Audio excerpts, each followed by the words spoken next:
السلام علیکم ورحمۃ اللہ وبرکاتہ۔ واٹس ایپ گروپ نمبر 1 میں سندھ سے ایک صاحب نے سوال کیا ہے کہ سنت مؤکدہ، غیر مؤکدہ، فرض اور واجب میں قیام کا کیا حکم ہے، اس طرح قومیں اور جلسہ اس کا کیا حکم ہے۔ بعض اوقات ہم اچھی طرح نہیں کرتے تو اس کے بارے میں نماز کا کیا حکم ہے۔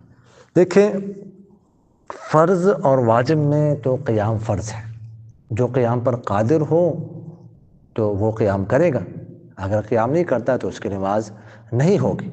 اس کے علاوہ سنتوں میں، مؤکدہ میں، غیر مؤکدہ نوافل میں قیام فرض نہیں ہے۔ اگر کوئی بیٹھ کر پڑھ لیتا ہے تو بھی ہو جائے گی۔ باقی جو قومہ ہے، یعنی رکوع کے بعد کھڑے ہو کر اس کے بعد سجدے میں جانا، اس طرح جلسہ، دو سجدوں کے درمیان بیٹھنا، یہ واجب ہے، سب میں واجب ہے، سنتوں میں بھی، نوافل میں بھی، وتر میں بھی اور فرائض میں بھی، تو یہ کرنا ضروری ہے۔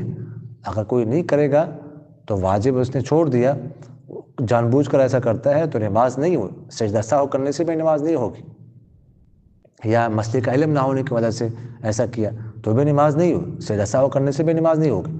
اب بھول کر ایسا ہو جائے تو پھر آخر میں سجدہ سہو کرنا یہ واجب ہوگا، پھر نماز ہوگی۔